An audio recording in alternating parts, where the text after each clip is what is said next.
Okay? Come on in here, motherfuckers! Come on, I'm waiting for you!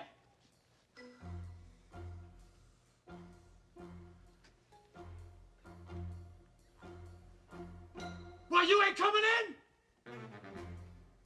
Okay, I'm coming up! Are you up against it now, motherfuckers? I'm gonna blow your fucking brains out! You think you're big time? You're gonna fucking die big time!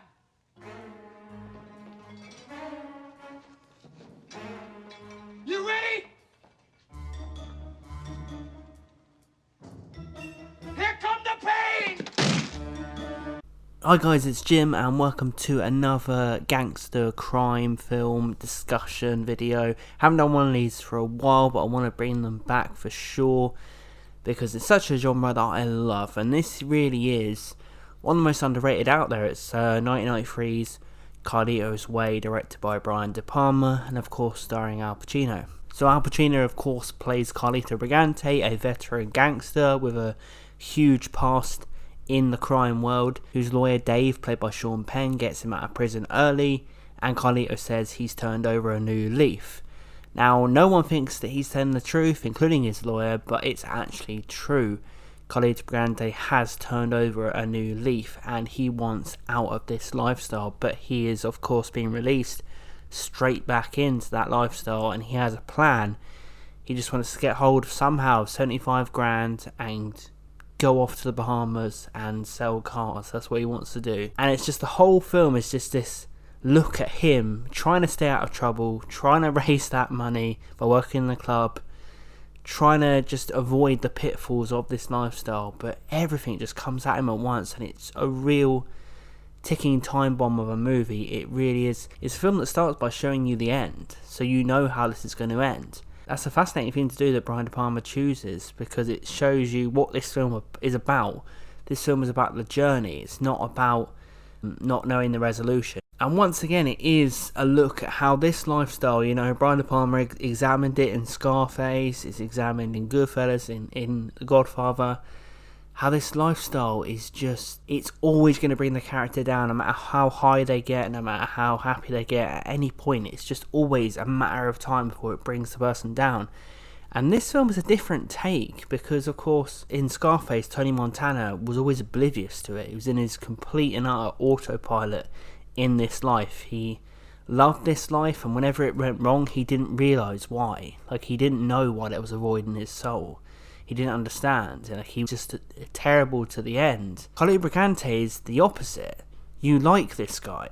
It's a completely different approach to Scarface and Goodfellas. Again, you like the guy. He's a whole new character. You root for Carlito, and you're always wondering what's around the corner to drag him down. You're always worried for it. Carlito is such a likeable guy, and it's probably the most likeable Al Pacino performance, because Al Pacino is always playing villains and flawed people, of course, but Carlito Brigante, there's something so human about him. Like, this man's made mistakes, but he genuinely does regret it all. He genuinely wants out of this life, and he's genuinely at his core a warm-hearted guy, but he's entered into this world that's infiltrated his very soul. Like, the street is embedded in him, and you know, there's lines in this film of Al Pacino's voiceover. I didn't invite this, it comes to me. I tried to run and I can't hide.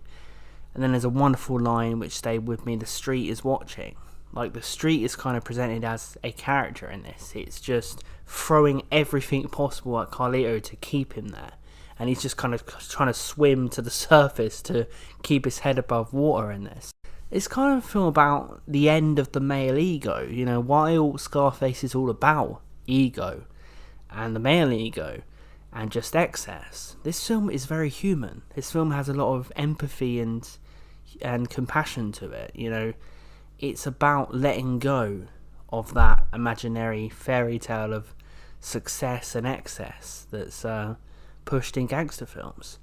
You know, lots of the characters in gangster films, none of them end up in the place that Carlito is. Carlito is now self-aware. Tony Montana was just in his own world. You know, the characters in Goodfellas are in their own world.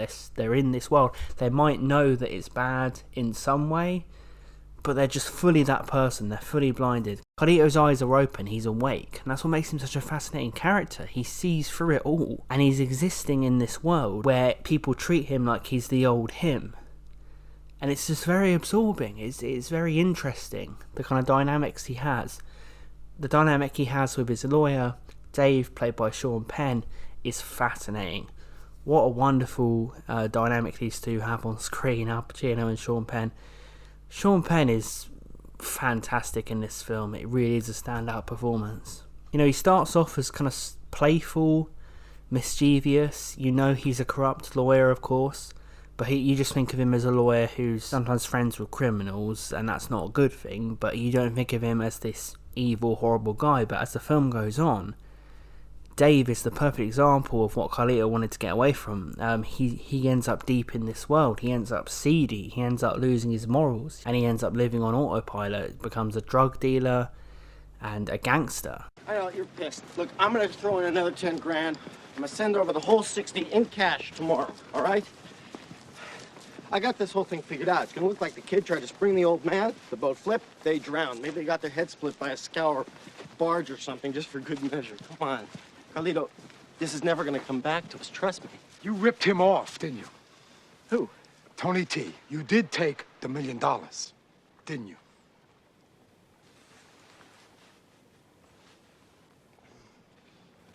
Yeah.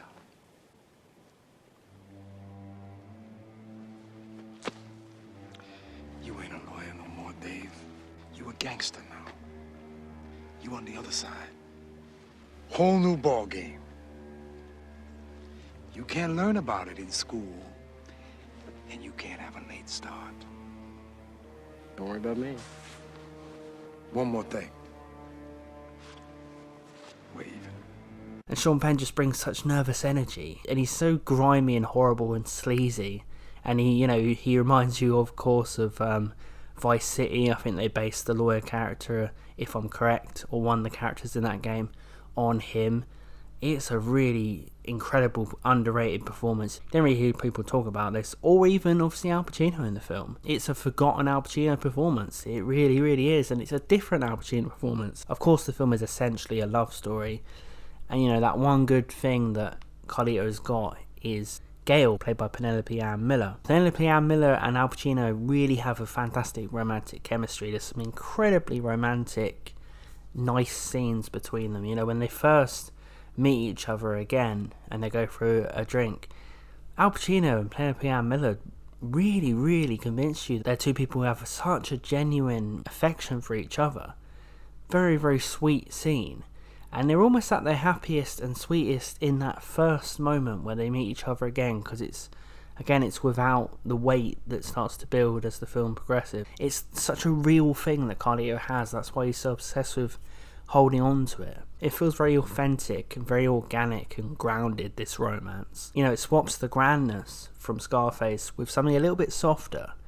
Very much a film about escaping the life, so it's a little bit more pure and a little bit more wholesome, dare I say. It's an incredibly gorgeous film, as always, by Brian De Palma, but he's so disciplined in this with the way he shoots the scenes. It's not full of filmmaking tricks he used in Scarface all the way through. In this film, he lets the characters do the talking a lot of the time. It's the dialogue that carries you through. It's the relationships on screen, moments of face-to-face looks and gestures. It's more calm, this film, but when he wants to unleash that De Palma suspense, he does. And what De Palma's really great at is having just little things unfold one by one, and the character knowing that something's wrong, and just normal things keep unfolding, but the tension is unfolding with those normal things. With each little maneuver, each little gesture, we're getting closer and closer to something kicking off. And the culmination of the film is incredibly well done by Brian De Palma in that train station. It's stunning stuff. It's incredible filmmaking.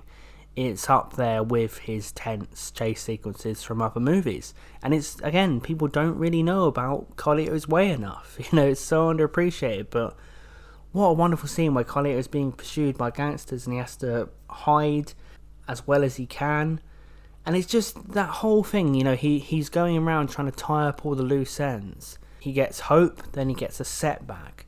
Then he has the dream at his fingertips, then he gets stuck again, and then he has gangsters after him. It's just so close but yet so far away. And you're just rooting for Carlito so much. It's much like Robert De Niro in Heat, because obviously he's going around at the end of the film trying to tie up loose ends, but his ego gets in the way. Whereas in this, Carlito's ego doesn't really get in the way. He doesn't really decide he's got to go and whack anyone off or take unnecessary risks. He's got a few hours before he can get out, but a few hours is enough time for anything to happen. That whole ending sequence in the train station, your heart is in your mouth. His old life is chasing him as he runs through his new life. That's the best way to describe it.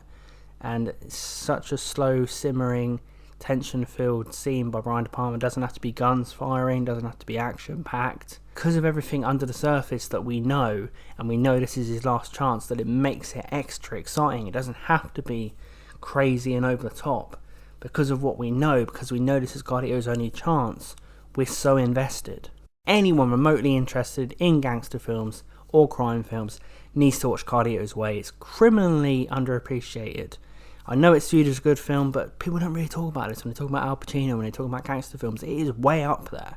It is way up there. It comes highly recommended. Thanks for listening, guys, and click on another gangster or crime film discussion video on the screen now. I talk about that on this channel. I also talk about horror. I also talk about franchises. If you enjoyed this, please consider clicking subscribe and we can geek out over movies together.